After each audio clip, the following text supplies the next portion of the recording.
Out of suffering have emerged the strongest souls. The most massive characters are seared with scars. In this quote, poet Khalil Gibran describes characteristics of those who have acknowledged their suffering. But what if we are conditioned to ignore our pain, deny our distress? My name is Pierce. I'm a recovering addict who was both denied and hidden his suffering for over 15 years. I ignored countless warning signs, burned many bridges, and swore thousands of lies that this is the last time. We've all heard the definition of insanity is doing the same thing over and over and expecting a different result. But what if you do the same thing over and over and don't expect a different result? That is madness. It is doing things we know deep down doesn't serve us, yet we do them anyway. We all live with madness in our everyday lives, whether we realize it or not. Madness can be as innocuous as scrolling through social media, comparing ourselves to others, then wondering why we have a hard time loving ourselves as we are. Madness can be as destructive as mindlessly spending, developing fiscally irresponsible behavior, then wondering why our credit score continues to plummet downward. The spectrum of madness is wide, and the suffering which accompanies is equally complex and unique. I'm here to share that the path to our power and how we clarify our purpose is by finding the meaning in our madness. This is my story. I'm an extremely emotional person. I've been that way since I was a little boy. However, I wasn't rewarded for being sensitive. Quite the opposite, I was punished for it. I loved my dad, but he was intimidating and intense. Even so, I looked up to him. He defined manhood for me. "Toughen up," he would say. Toughen up men don't show any emotion, a direct counterpunch to who I am at the core. Much of my childhood memories involved my father and his secrets and affairs done in the dark. I was conditioned not to speak about them and rewarded for my silence. Much like my ancestors before me, I understood at an early age that suppression was the road to survival. So when my natural emotional self was rattled by seismic events like my father's suicide, I didn't talk about it. There was no crying or screaming, for I would not succumb to the weakness my father hated. Instead, I kept my thoughts and feelings in a dark room and locked the door. When I felt I was at an emotional breaking point, I'd walk into that room and do all the things one does in the dark. I harbored secrets just like my dad.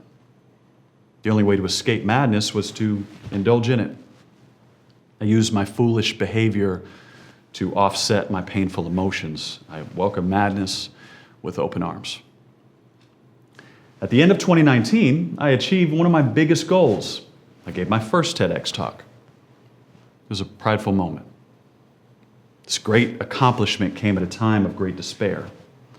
A month prior, I hit my rock bottom, where the world as I knew crumbled at my feet. My suffering was no longer compartmentalized to a dark room, it had come to light. Family and friends became aware of my vices and staged an intervention. "Pierce, you have a problem and you need to get help." Those words sliced me open. I was embarrassed and humiliated. For the first time, I had to face the truth that I am an addict. I needed to admit that my life, as I had committed to live it, was not manageable. That confession enabled me to clear a path that transformed how I identified with my suffering. My suffering had to come to light. Madness is part of life, but what it is and how it's experienced is distinctive and personal. It can be external or internal. It can be emotional, mental, or physical. Regardless of form, madness is identified by the deep gnawing and disorientation it brings. It is the void of when what is and what should be do not align. Should is the generalized, romanticized destination that looms over us in our minds. Should is that mirror, mirror on the wall, reminding us of all our perceived shortcomings. I should be married, I should be in shape, I should be promoted, I should be rich. Our social media often deepens the shoulds. Our friends flaunt their engagement pictures while you match with a bucket of chicken on Postmates. We use food, drinks, pornography, or whatever else to escape from examining that feeling. I had my shoulds lined up and ready. My childhood should have been like this. My girlfriend should have done that. My mom should have said this. I was constantly angry by the world around me not meeting my expectations of what it should be doing. I deflected from accountability and sunk further into addiction. In my case, all the blame and inadequacies were buried in the shoulds. I should have been protected by my father. I should have been rewarded for my vulnerability. I should have been loved. I lived in the past instead of the present. I resided in the land of should instead of what is. The path to transforming our suffering into purpose begins with the willingness to uncover. We must take an honest inventory of our shoulds by questioning where we feel deprived. Imagine all of your compartmentalized pain. Where have you placed it? Are you hoarding it in the garage, promising one day you'll look at it? Where is the madness in our life? Uncovering our boxes of hidden suffering is having the courage to open that garage door. The more honest we are, the more boxes of stuff will be revealed. Well, those 8 boxes over there, those are my relationships. These 13 boxes of pain, I don't even want to know what's in these. And what's that? I can't even see those 97 dusty boxes piled up in the back. Oh, that's my childhood. Our haunted ghosts of shoulds reveal our subconscious agreements. We indulge in patterns that sabotage our well-being. These patterns and commitments will surface as long as we look at ourselves honestly and not as the narrative we previously created in our minds. What will follow are questions and opportunities for our next choice. Does this storage serve me? Hey, if it does, shut that door, go back upstairs and enjoy your life.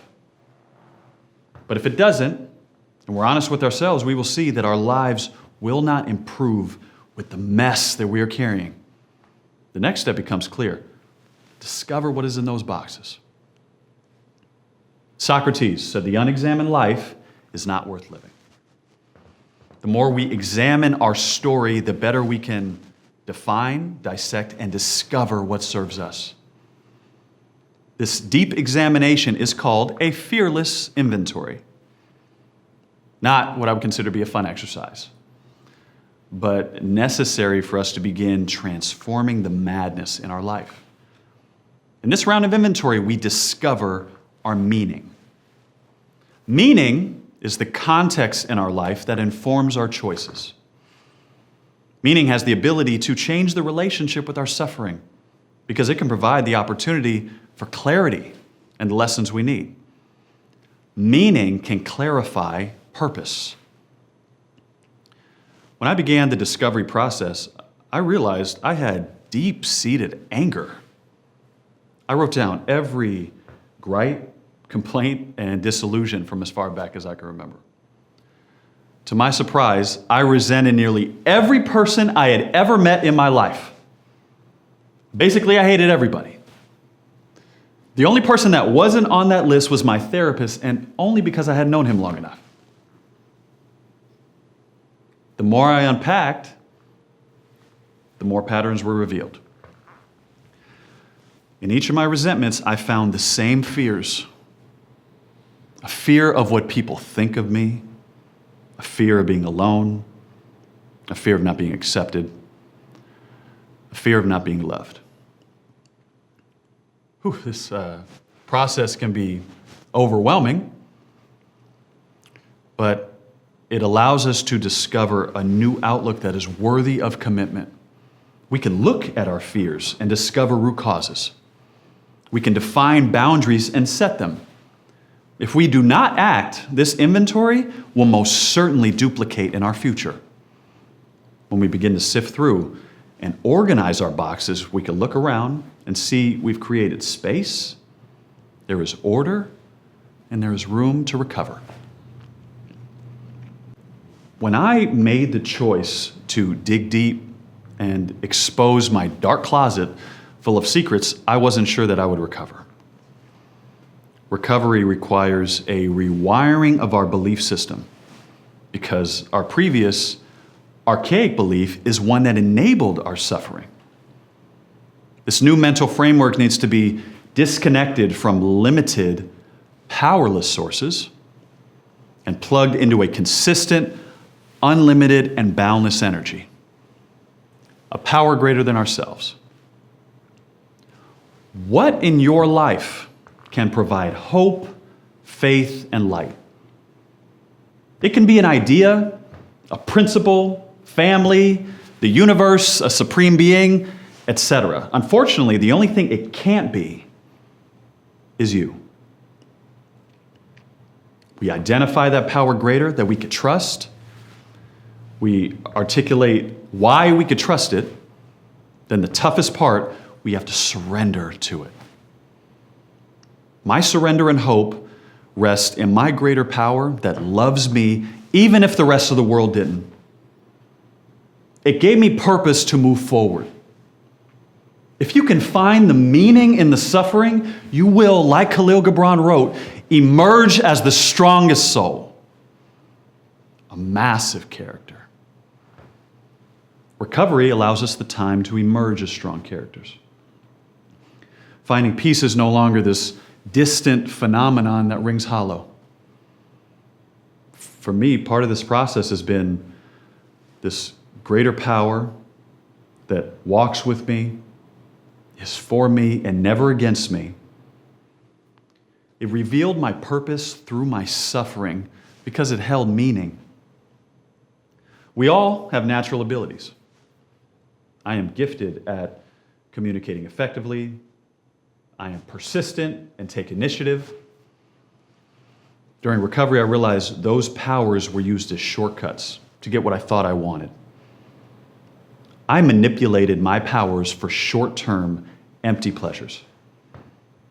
Today, I do my best to change the relationship I have with my abilities for my betterment and the betterment of those around me. This gives my life meaning and purpose. Defining meaning creates the opportunity to choose. And that also applies to our suffering. My addiction presented itself as an opportunity to fall deeper down the hole and blame everyone else, or to confront my suffering hidden in the boxes of all my shoulds. It gave me hope to find my purpose. When we discover meaning, we take back our power. We choose to no longer be victims of our madness, but victorious over our madness. We change the relationship with suffering so our defects aren't liabilities, but assets. We all want to live a meaningful life.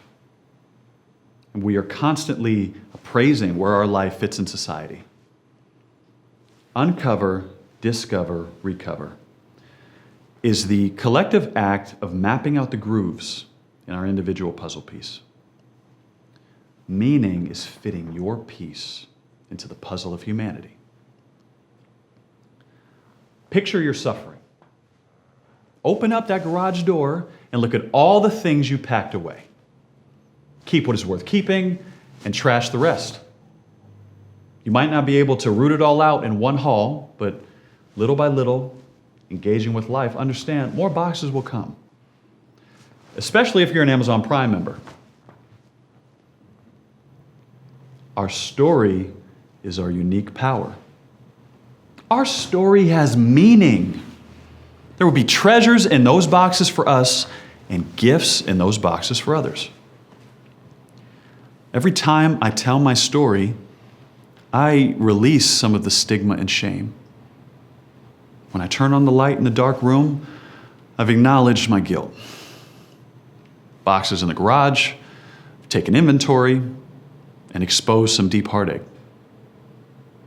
I've discovered forgiveness and recovered my freedom. And so the journey continues. What does your madness look like? Find it, examine it, release it. Therein lies your story. Therein lies your power.